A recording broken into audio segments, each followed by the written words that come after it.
بسم اللہ الرحمن الرحیم وَإِنَّكَ لَعَلَىٰ خُلُقٍ عَظِيمٍ۔ حضرات محترم، آج کی گفتگو کا جو عنوان ہے وہ ہے خلق عظیم۔ اس کائنات میں ایک ہی ہستی ہے، ایک ہی ذات ہے جس کا اخلاق تمام اخلاقوں سے افضل اعلیٰ ہے، جو اخلاق کے اعلیٰ مقام پہ فائز ہے وہ ذات مصطفیٰ صلی اللہ علیہ وآلہ وسلم رب لم یزل نے اپنے محبوب کی تعریف و توصیف فرماتے ہوئے آج کے اخلاق کو سب سے اعلیٰ اخلاق قرار دیا ہے۔ جس ذات کی تعریف ذات خدا کرے، اللہ کون و مقام کرے، تو ہم تو صرف اس کی تعریف کر کے اپنی دنیا و آخرت بہتر بنا سکتے ہیں۔ تو ذات مصطفیٰ صلی اللہ علیہ وآلہ وسلم کہ وہ عظیم ذات ہے، عظیم شخصیت ہے، جس کی تعریف خود اللہ اپنے قرآن میں فرماتا ہے، اپنے کلام میں فرماتا ہے۔ فرمایا وَإِنَّكَ لَعَلَىٰ خُلُقٍ عَظِيمٍ۔ اے محبوب صلی اللہ علیہ وسلم، ہم نے آپ کو اخلاق کے اعلیٰ مقام کی فائز کیا۔ حضور کا اخلاق تمام اخلاقوں سے افضل اعلیٰ ہے۔ حضور کا کردار تمام کرداروں سے افضل و اعلیٰ ہے۔ حضور کے ساتھ تمام ذاتوں سے افضل و اعلیٰ ہے۔ حضور کا اخلاق اتنا اعلیٰ ہے، اتنا بلند ہے کہ رب لم یزل اپنے قرآن میں حضور کے اخلاق کی تعریف فرماتا ہے۔ تو لفظ خلق جو ہے اس کے بارے میں مختلف جو ہے علماء نے اپنے نظریات کو پیش کیا ہے۔ تو امام فخر الدین رازی رحمۃ اللہ تعالی علیہ آپ فرماتے ہیں کہ خلق سے مراد وہ عادات ہیں جو کسی سے آسانی کے ساتھ جو ہے وہ ادا ہو جائیں، وہ عادات، وہ اطوار جو کسی سے تکلف کو بغیر آسانی سے ادا کی جائے، اس سے خلق کہتے ہیں۔ جیسے آپ دیکھتے ہیں کوئی تکلف نہیں ہے، ہم سنتے ہیں کوئی تکلف نہیں ہے، ہم گفتگو کرتے ہیں تکلف نہیں ہے، یہ عادات بغیر تکلف تکلیف کے ادا ہوتے ہیں۔ اگر اسی طرح ہے کہ خلق کے عادات تکلف اور تکلیف کے بغیر ادا ہو جائیں، اسے کیا کہتے ہیں؟ اسے خلق کہتے ہیں، اسے خلق کہتے ہیں۔ اور نبی مکرم صلی اللہ علیہ وسلم کی ذات اقدس آپ تو اخلاق کا منبع ہے، اخلاق کا مرکز و محور ہے، اخلاق کی ابتدا بھی آپ سے ہوتی ہے اور اخلاق کی انتہا بھی آپ سے ہوتی ہے۔ اللہ اکبر۔ اس لیے کسی شاعر نے کیا خوب کہا ہے کہ حسن یوسف دم عیسیٰ ید بیضاداری، حسن یوسف دم عیسیٰ ید بیضاداری، آنچ خوباں ہمدارن تو تنہاداری۔ کہ رب لم یزل نے وہ تمام کمالات، تمام اعزازات جو انبیاء کو متفرق عطا کیے تھے، انبیاء کو الگ الگ عطا کیے تھے، وہ تمام اعزازات، تمام کمالات کو جمع کر کے اللہ نے ذات مصطفیٰ میں رکھ دیے، ذات مصطفیٰ میں رکھ دیے ہیں۔ حضرت آدم علیہ السلام سے لے کر حضرت عیسیٰ روح اللہ علیہ السلام تک اللہ نے جتنے انبیاء کو معجزے عطا کیے وہ حضور نے بدرجہ اولا موجود ہیں۔ اللہ نے ان پیغمبروں کو جتنے کمالات دیے ہیں حضور نے بدرجہ اولا موجود ہے۔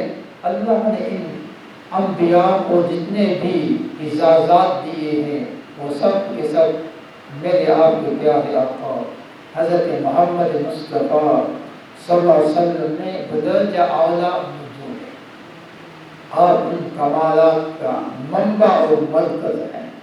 ان میں سے ایک آپ کی صفت وہ خلق عظیم ہے۔ حضور بہترین خلق کے مالک، جتنا اسلام جو ہے اخلاق سے پیدا ہے اتنا تلوار سے نہیں ہوتا، جتنا اسلام کردار سے پیدا ہے اتنا جنگوں سے نہیں ہوتا۔ آج بھی اگر ہم اپنے اخلاق کو بہتر کریں، اپنے کردار کو بہتر کریں، یقین جانیں تو غیر مسلمانوں کے اخلاق اور کردار کو دیکھ کر مسلمان ہو جائیں۔ یہی وجہ ہے کہ نبی مکرم صلی اللہ علیہ وسلم نے مکہ المکرمہ میں 40 سال کی عمر میں اعلان نبوت فرمایا۔ 40 سال کی عمر میں اعلان نبوت کیا۔ نبی تو آپ تب سے تھے جب یہ کائنات بھی نہیں تھی، کائنات کا وجود بھی نہیں تھا، لیکن اعلان نبوت اجازت کب ملی؟ 40 سال کی عمر میں محبوب آپ اعلان فرمایا۔ اللہ کے محبوب نے اعلان نبوت فرمائی، جو دلیل پیش کی، فرمایا میں نے تمہارے اندر 40 سال گزارے۔ کتنے سال؟ 40 سال 40 سال گزارے ہیں، بتاؤ میرے اخلاق پہ تمہیں کوئی سوال ہے؟ سب کہتے نہیں، آپ کو صادق و امین ہے۔ فرمایا 40 سال تمہارے اندر گزارے ہیں، بتاؤ میرا کردار کیسا تھا، میرا کردار کیسا تھا؟ کفار کہتے اے محمد صلی اللہ علیہ وسلم تمہارا کردار تو پاکیزہ تھا۔ فرمایا میں نے تمہارے اندر 40 سال بتائے ہیں، بتاؤ میرا تمہارے ساتھ لین دین کیسا تھا؟ تو کفار کہتے آپ کا لین دین پاکیزہ، ستھرا اور صاف تھا۔ اللہ اپنے نہیں بیگانے تعریف کر رہے ہیں۔ تو پھر آپ نے فرمایا کہ میں اللہ کا رسول بن کے آیا۔ دلیل پیش کی، اپنی 40 سال کی زندگی کو پیش کیا۔ کوئی بھی کفار مکہ میں سے آپ کی زندگی پر، ذات پر انگل نہیں اٹھا سکتا تھا، کیونکہ آپ نے 40 سال کی زندگی گزار کے بتا دیا ہے کہ میرا اخلاق بھی تم سے اعلیٰ ہے، میرا کردار بھی تم سے اعلیٰ ہے، میرے افعال بھی تم سے اعلیٰ ہیں، میرا ہر عمل تم سے اعلیٰ اور افضل ہے۔ اللہ اکبر۔ اما عائشہ رضی اللہ تعالیٰ عنہا، آپ سے کسی نے سوال کیا، اما جی بتائیں حضور کا اخلاق کیسا تھا؟ اللہ کے محبوب صلی اللہ علیہ وسلم کا اخلاق کیسا تھا؟ اما جی نے بات ہی ختم کر ایک جملہ ارشاد فرمایا، فرمایا کان خلقہ القرآن۔ ہے سوال کرنے والے، کیا آپ نے قرآن کی تلاوت نہیں کی؟ حضرت محمدی تلاوت میں روز کرتا ہوں۔ فرمایا میرے محبوب کا اخلاق تو قرآن ہے، میرے محبوب کا اخلاق تو قرآن ہے۔ جیسے قرآن کے کلام اللہ میں ہونے میں شک نہیں ہے، میرے محبوب کے اخلاق کے اعلیٰ ہونے میں شک نہیں ہے۔ جیسے قرآن اللہ کا کلام افضل و اعلیٰ ہے، میرے محبوب کا اخلاق بھی سب اخلاقوں سے افضل و اعلیٰ ہے۔ اللہ اکبر۔ فرمایا جیسے قرآن ذریعہ ہدایت ہے، ذات مصطفیٰ بھی ذریعہ ہدایت ہے۔ جیسے قرآن سے نور ملتا ہے، میرے محبوب کے اخلاق سے بھی روشنی ملتی ہے۔ فرمایا کانا خلقہ القرآن، میرے محبوب کا اخلاق تو قرآن ہے۔ اللہ اکبر۔ نبی مکرم صلی اللہ علیہ وسلم کا اخلاق سب اخلاق سے اعلیٰ، آپ اس سے اندازہ لگا سکتے ہیں نبی مکرم صلی اللہ علیہ وسلم نے زندگی میں کبھی کسی سے ذاتی بدلہ نہیں لیا، حالانکہ اہل مکہ نے آپ کے ساتھ کیا سلوک کیا، تاریخ شاہد ہے۔ لیکن جب مکہ فتح ہوا، اختیار بھی تھا، قوت بھی تھی، طاقت بھی تھی، چاہتے بدلہ لے سکتے تھے، لیکن پہلے محبوب نے کسی سے ذاتی بدلہ نہیں لیا۔ یہ حضور کا اخلاق ہے۔ تو امت کو یہ تعلیم دے گئے کہ اختیار طاقت ہوتے ہوئے بھی اپنے مخالف کو معاف کرنا، بدلہ نہ لینا تمہارے محبوب کی سنت کو بات کرنا۔ تمہارے محبوب کی سنت کو بات کرنا۔ اب ہم میں سے کسی کے ساتھ کوئی زیادتی کر جاتا ہے، ہم کہتے ہیں آپ تمہاری یہ زیادتی تو ہمیں قبر تک نہیں بھولے گی۔ آپ جس محبوب کی امتی ہیں اس کی سیرت کا مطالعہ تو کریں، اس کی سیرت طیبہ کا مطالعہ تو کریں۔ میرے محبوب نے اپنے جانی دشمنوں کو معاف کر دیا تھا، تم چھوٹی چھوٹی باتوں کو کہتے ہیں نا اب یہ قبر تک ساتھ جائیں گے، تو پھر فائدہ کیا؟ اللہ تو کامل مسلمان وہ ہے جو ذات مصطفیٰ صلی اللہ علیہ وسلم کو اپناتا ہے، سیرت طیبہ کے مطابق زندگی گزارتا ہے۔ اللہ جب حضرت ویشی رضی اللہ تعالیٰ مسلمان ہوئے ہیں، اللہ تو حضور نے سے ایک بات فرمائی کہ کوشش کرنا میرے سامنے نہیں آئے۔ جب تم میرے سامنے آتے ہو نا تو مجھے میرے چاچا حضرت امیر حمزہ یاد آیا۔ جنگی احد کے اندر انہوں نے حضرت حمزہ کو شہید کیا تھا۔ اللہ اکبر، فرمایا میرے سامنے نہیں آنا، جب تم میرے سامنے آتے ہو میرے چاچا یاد آ جاتے، ہندہ مسلمان ہو جاتی۔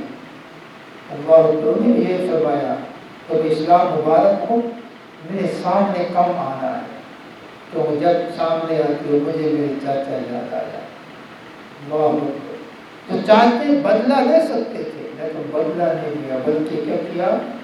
معاف کر دیا۔ اہل مکہ سر جھکائے ہوئے کھڑے ہیں، لیکن محبوب خدا نے ایک اعلان کیا، لا تثریب علیکم اليوم، آج میں تمہارے ساتھ وہی سلوک کرتا ہوں جو میرے بھائی یوسف نے اپنے بھائیوں کے ساتھ کیا، معاف کر دیا۔ اللہ یہ حضور کا اخلاق ہے۔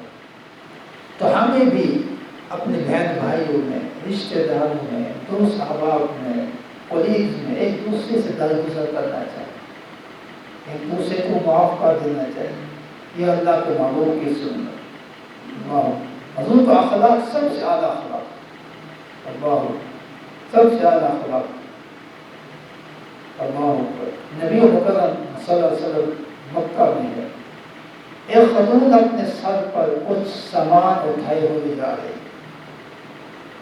اللہ کے محبوب نے جا کر کہا امن یہ اگر اجازت ہو یہ سامان تمہارا میں پہنچا دیتا ہوں، جہاں تم جا رہی ہو مگر بیٹا اگر میری ہیلپ کر دے، مدد کر دے تو اچھی بات ہے۔ اللہ کے محبوب نے اس خاتون کا اماں جی کا سامان سر پہ اٹھایا، سامان سر پہ اٹھایا۔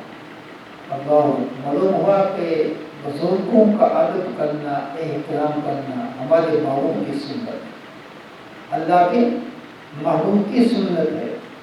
اللہ پر سامان اٹھایا اماں جی کے ساتھ ساتھ، مکہ المکرمہ سے باہر ایک وادی میں جاتے ہیں، اماں جی کہتے ہیں بیٹا یہ سامان اب مجھے دے دو، اب تمہیں جا دو۔ کچھ اماں جی تم کہاں جا رہی ہو؟ شہر مکہ چھوڑنے کی وجہ کیا ہے؟ اماں جی نے کہا بیٹا اس شہر مکہ میں ایک جادوگر آیا ہے۔ کون آیا ہے؟ جادوگر آیا ہے۔ اچھا جو اس کو دیکھتا ہے وہ اسی کا ہو جاتا ہے، جو اس کی باتیں سنتا ہے وہ اسی کا ہو جاتا ہے۔ مجھے ڈر ہے کہیں میرا ان کے ساتھ آمنا سامنا نہ ہو جائے، کہیں میں اس کی باتیں سن کے اس کی نہ ہو جاؤں، اس لیے میں نے شہر چھوڑ دیا ہے، نہ شہر میں رہوں گی نہ آمنا سامنا ہوگا۔ اس بات کا میں حضور باتیں سنتے جا رہے ہیں، مسکراتے جا رہے ہیں، اپنے مخالفوں باتیں سن کر مسکرانا بھی محبوب کی سنت ہے۔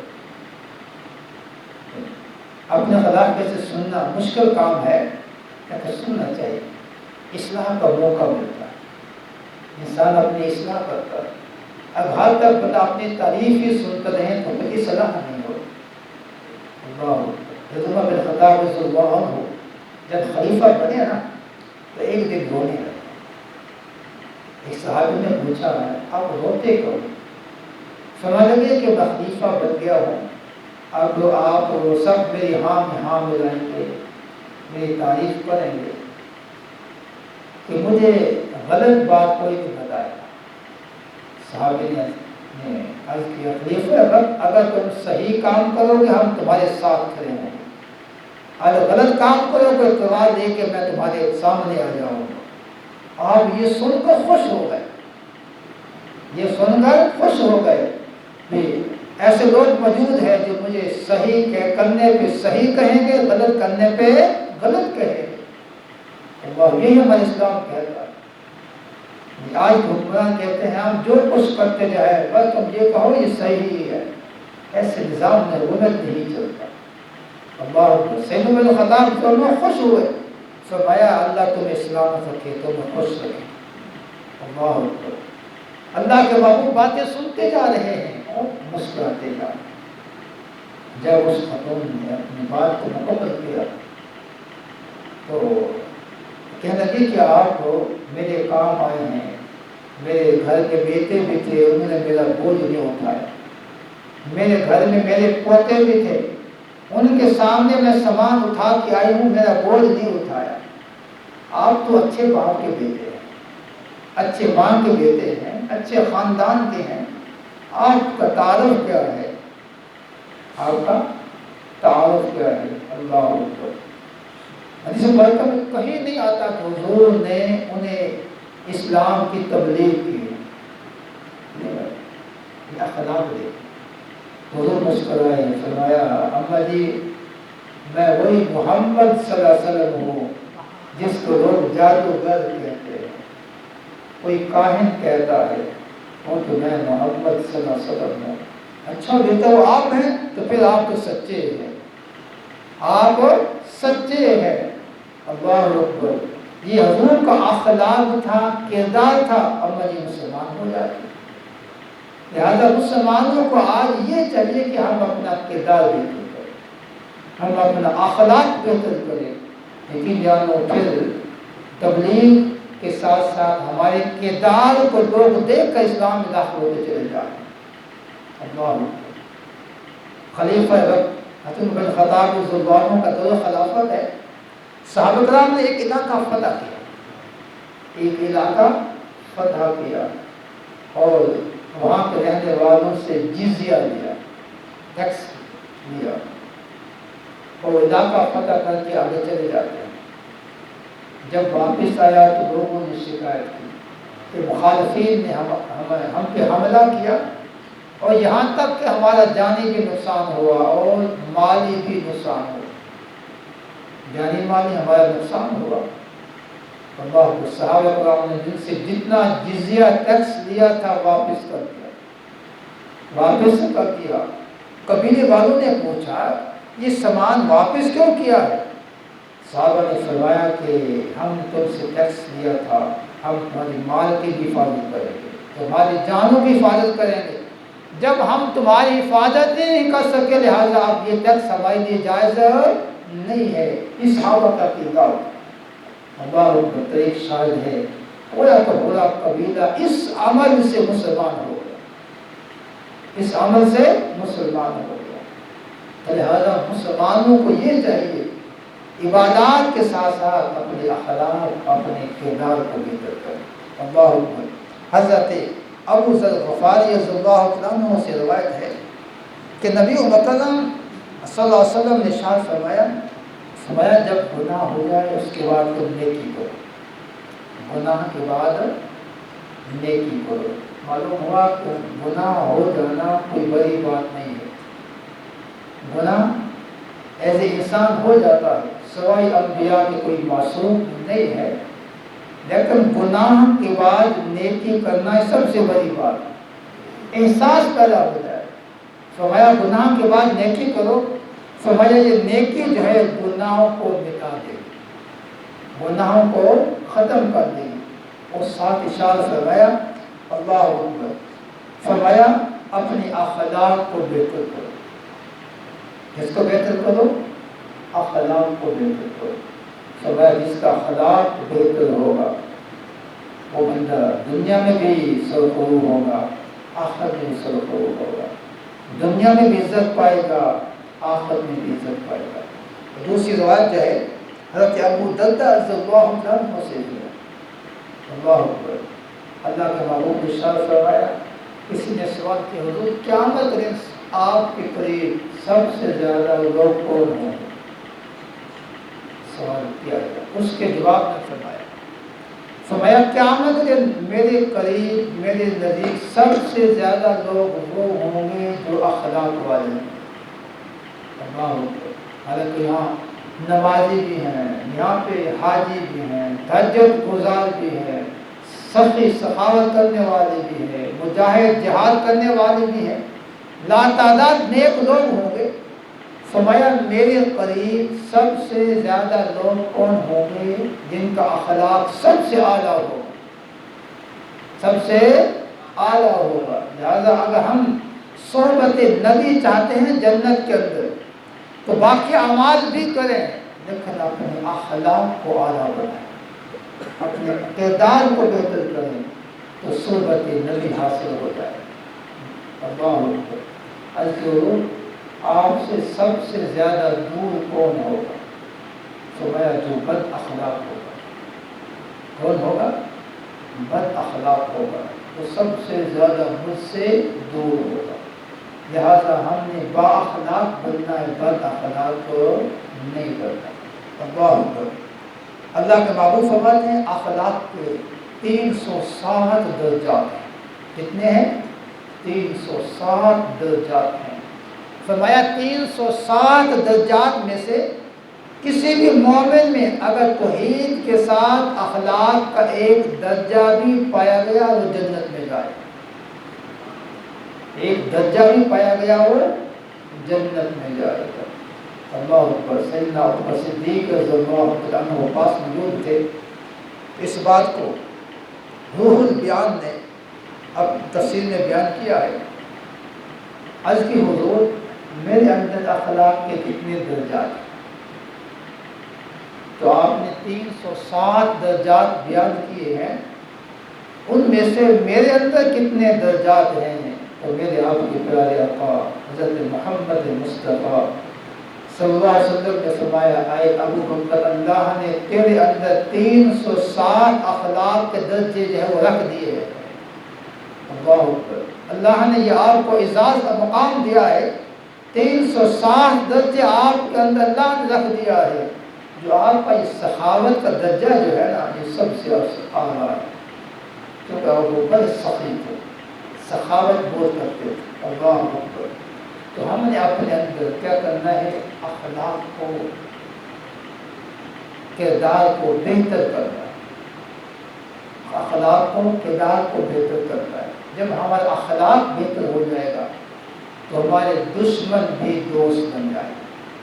اگر ہم بد اخلاق ہوں گے, لوگوں کو دھتکاریں گے, تو پھر بیگانے تو بیگانے, اپنے ہی بیگانے بن جائیں, اپنے ہی بیگانے بن جائیں.